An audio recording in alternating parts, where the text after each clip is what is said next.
At ito syempre yung mga water pump. Ang daming water pump dito, guys. Sobrang lang. 1.5 lang.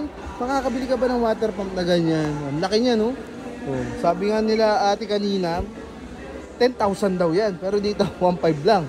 At ang maganda sa kanya, good condition guys. Ang ganda ng box. Buong buo. Naka-plastic pa nga, oh. Ayan, eh. Oh. Aquatech Jet 60. Ayan, oh. Malakas na klase ng water pump to, guys. Ang problema natin, haba ng pila.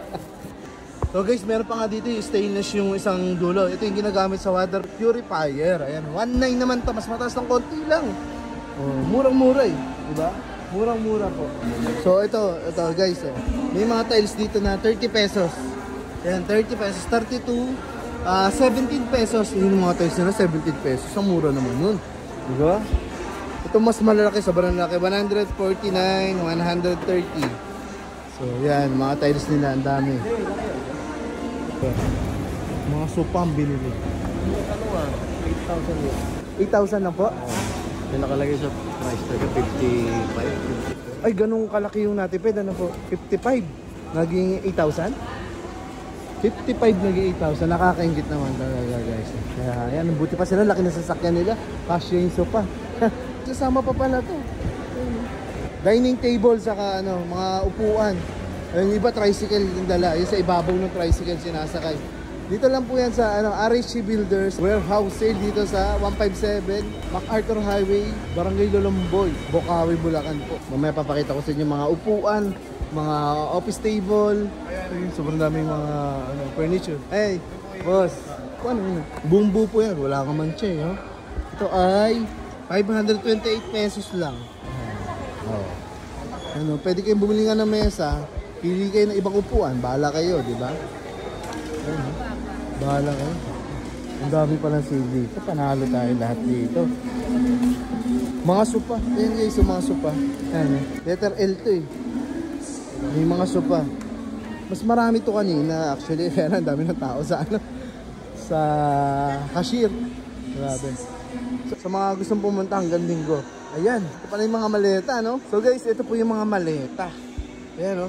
Na nagkakahalaga lamang ng may tigpa 500 kagaya nito, 500 pesos. Pero may mas maganda, nagkakahalaga naman ng 1,150 pesos. Gaya nito, mga magaganda pa. Saka mas malalaki. Pero may 500. 570 pesos at 85 cent. Ito, itong mga brown. May bala kayong ano, palayasin ng mga magulang nyo.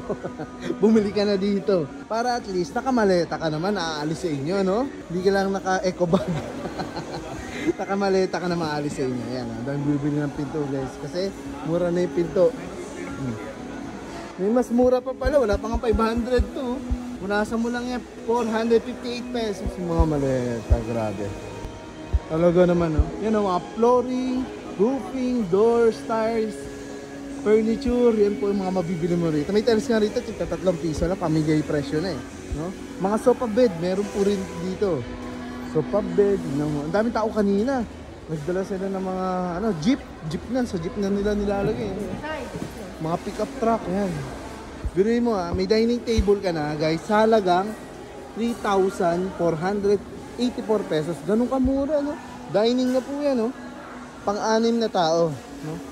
Pwede nga ito magwalo, basta sa sahig lang yung iba. Yan, pang CR. So, kadalasan ginagamit sa CR, no? Pero ang presyo po niyan dito ay sobrang mura. Kung bibili niyo ito sa mga iba hardware, sobrang mahal po nito, di ba? Pero dito ay 2,500 lang. Meron na siyang ano, knob. May kasama na siyang knob. So isasalpak mo na lang yan, no? Yan 2-3. 2-3. Naglalaro lang sa 2-2, 2-3, saka 2-5. Ayan, mga magagandang klase na po ito.